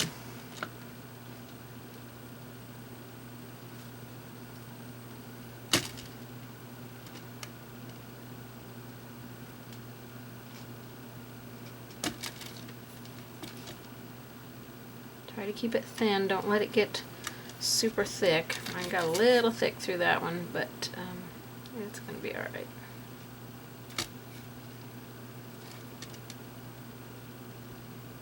Make sure you add a little water to your paint so it's thin.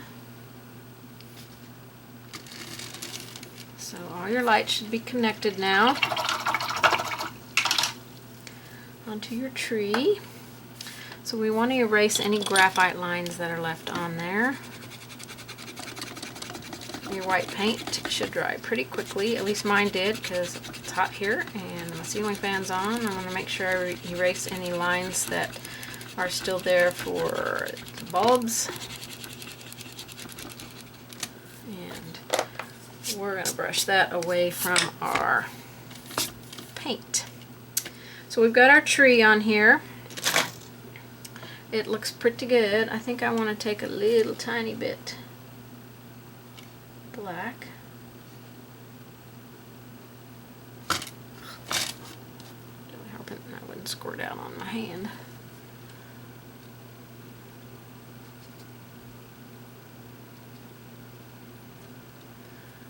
And put a little bit more on our trunk here.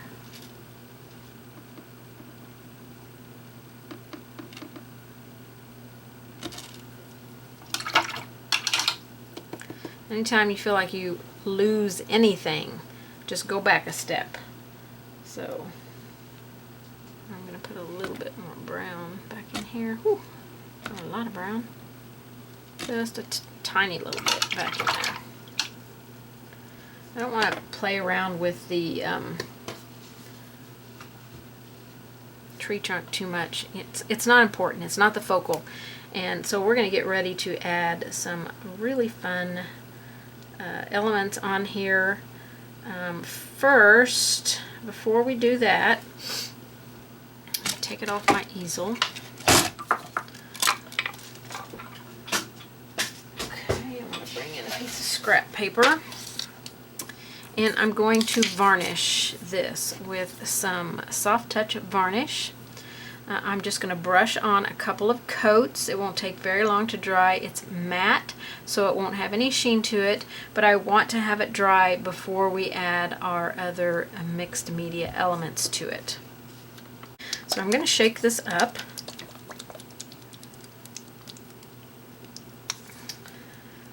And open it. And I really won't need a whole lot of this. So I'm going to grab a palette knife and put some out on my palette. That will be more than enough. To put 2 coats on here, I like to put 2 coats on. Clean my palette knife off because I don't want that varnish drying on it. Okay, so I've just got an old flat brush here, and it's a damp. We're going to apply our varnish on here. Now the paper itself has the decoupage medium on it, so it's really pretty much already sealed. This is basically just going to seal the part that we painted. While you're doing it, you could seal the back unless you're going to put a design on the back or write something. I would wait till after you have written something on there. Or, you know, what's helpful is this particular varnish, because it dries matte, you could varnish the back side of it and then write on it and varnish again. And that way, if what you write on there you don't like, you can wipe it off with a baby wipe before it dries, and then write again, and then varnish on top of it. So I'm going to get mine dry and apply a second coat of varnish. Okay, my varnish is dry. I only varnish the side. I will do the side after I put a message on it. So we're ready to add a little bit more dimension to it. Now you can do the same thing that I did on this one and just paint in your cuffs and collar and hem and all that. But since I use scrapbooking paper on it, I want to make this a little bit more of a mixed media project. So I'm going to show you lots of options that you can use on this, and you can create it however you want, whatever you got on hand. Believe me, this is only stuff that I have had on hand for the last 2 years, because with COVID, I just have not been out shopping. So I just pulled out what I could find.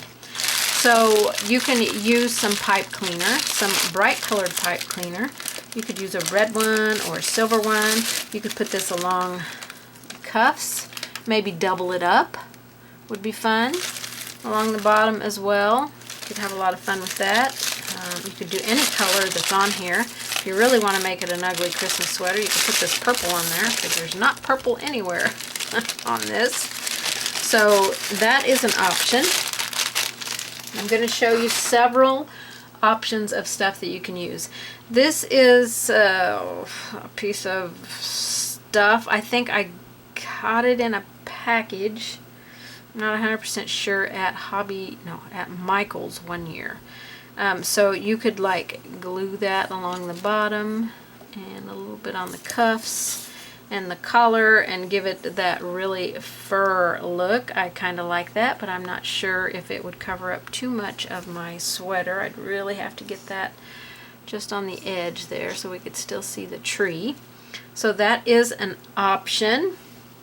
Another option is, this is just a wreath that I got at the dollar store, I think. I may have gotten it at Hobby Lobby. I don't really remember, but I think this was a Dollar Tree item.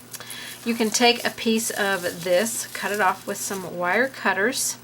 I would take some scissors and cut down the pine a little bit, make it a little bit shorter, but you could bend that and make it go around the collar, along the bottom. That would really make an ugly Christmas sweater, you know, the cuffs as well.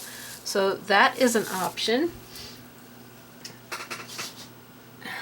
I've got some of this stuff. I've got it in a red and silver and white. Some of it I got at Hobby. I may have gotten it all at Hobby Lobby. So you can use some of this. This would be fun to put along the collar. Bottom. Ooh, I kind of like that. The cuffs, and again, you could double it up. You could use silver. I don't know where the end of the silver is because I haven't used this one. Right, there's the end. You could use silver on here. Ooh, I like the silver. Or you could use the white. These are the only colors that I have. I don't know if they make green or any other color. These are the only colors that I have. And just hot glue it on. Ooh, I like that, because it's got some iridescence to it. That's really pretty. I like that. Okay, let me pull out some other things that you can use possibly.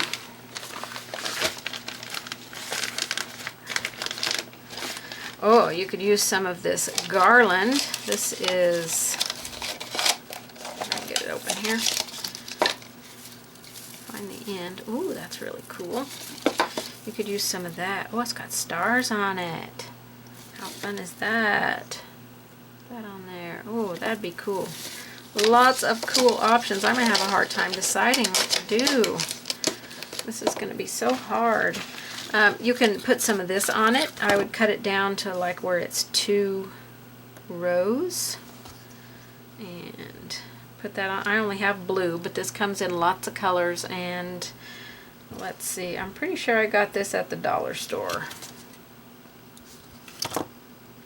So you could glue that on there. Just a couple of rows of bling, bling, bling. You could use these as your bulbs. Just cut them off and glue them on there. Fun. I've got this garland. I did get this at Hobby Lobby. Let's find an end here. I think that's, I don't know if that's the bottom end or the top end. It is hard to say. This is really wrapped up on here. Oh, okay, it's tucked in under there. Okay, so you could use this. That's some nice bling, bling, bling on there. That's super fun. Super ugly sweater kind of fun. Oh my gosh, so many options. If you've got some small ribbon, I probably do, but I didn't pull my ribbon box out to see what I had. So you've got those options. Let's see what else I got. I just grabbed bags of stuff that I had. These are bells. They're probably too big, but you could try and figure out a way to hot glue some bells on there. This is like some really super fine fur, but it's very wide, so it would cover up a lot of area. It's super, super soft. I really like it, but it's just a little bit, ooh, blowing everywhere. It's a little bit too soft for this. I've got some bulbs like this, some string bulbs, which would kind of go well with our pattern, or bows. You could put bows on. I wouldn't necessarily put bows on this one, but if you were doing something else that you could put a bow on. But your lights, this looks like it was glued to something else. You could actually just cut them off and glue them all along in a row. That would be super fun. Let's see what else I got here in this bag. Oh, I've got this. This is just a string of bead stuff. Too bad it's not blue, because that would match our ornament colors, but you could put that along. Cut off what you need, because it's like just a little garland thing. Cut off what you need and glue it like along the cuffs and along the bottom and along the collar. Yeah, if that had been blue instead of green, I probably would have done that, because that would have made a super cool, ugly Christmas sweater. Okay, so now I have to make the decision of what I want to use on here. Okay, I've made my decision. I'm going to use this red on here, and I'm going to glue it along the bottom, and I might double it up, like make it 2 layers deep, like this, one on top of the other one. Haven't decided yet. So I'm going to put this on all my edges. So I'm going to cut a piece a little, well, I think I'll try and get it as close as I can to this size. Right there. I'm just going to take some little snips and snip that. You can also just use some scissors. This stuff will shred, come off of the wire, so you have to be careful. Cut a couple of pieces for the cuffs.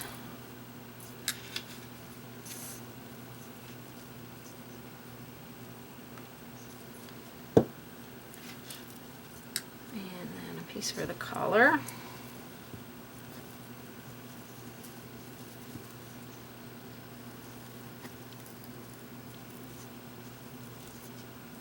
Cut it a little bit long in case my measurement wasn't good. And I've had my hot glue gun heating up, so we're just going to start right on here. And I want to move quickly because my ceiling fan is on and it's cooling things down very fast. So I'm going to grab my piece for the bottom and just straighten it out as best I can. Ooh, look at that, so fun! Alright, I know my pieces for my cuffs are a little bit long. I'll get them glued on and then I'll trim them down.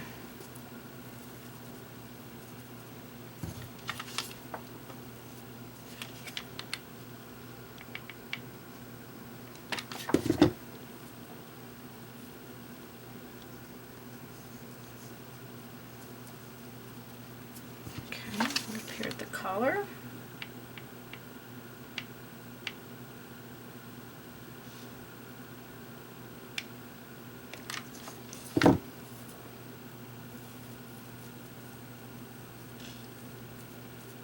piece is a little long, so I'll be cutting it as well.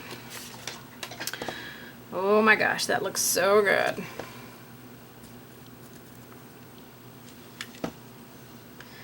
Okay, so I'm gonna grab some old scissors over here.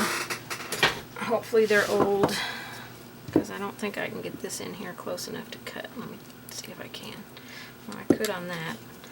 So I'm cutting from the back side so I can get right up next to my wood piece.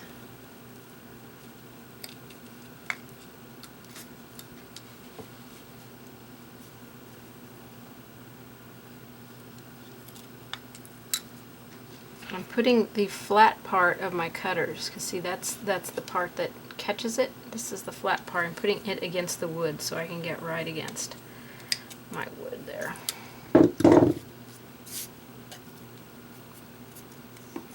Okay, that looks really good. Now, I want to do one more thing to the ornaments. You have options. You can add the clear ice comet. You can add, let's see if I have some handy. You can add the Glamour Dust Ice Crystal, or you can add some liquid glass. I think I'm going to add the liquid glass.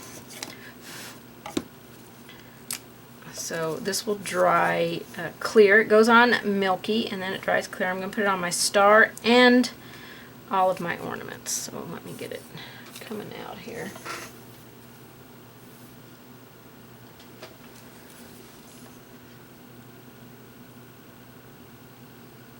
I'm going to fill in my areas.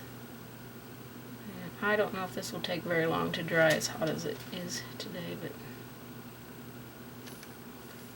do all of my bulbs. I just want to fill the bulb. I don't want to overfill it.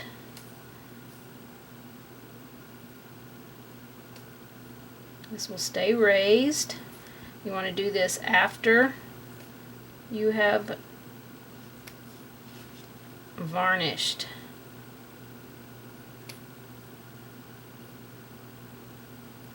Because the varnish will definitely take down the look of the glass a little bit.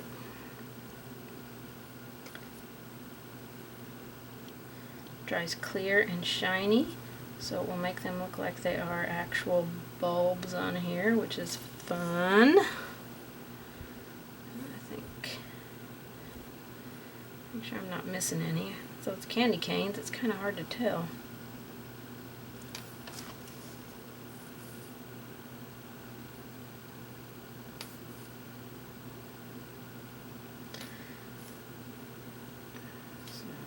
Just keep filling them.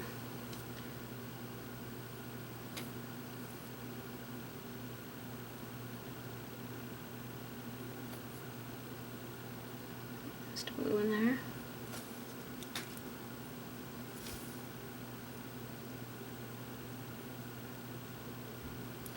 If you have arthritis very bad, this might be a little more difficult for you to squeeze. You can paint it on. It just won't have the raised look, but it will still have the look of glass.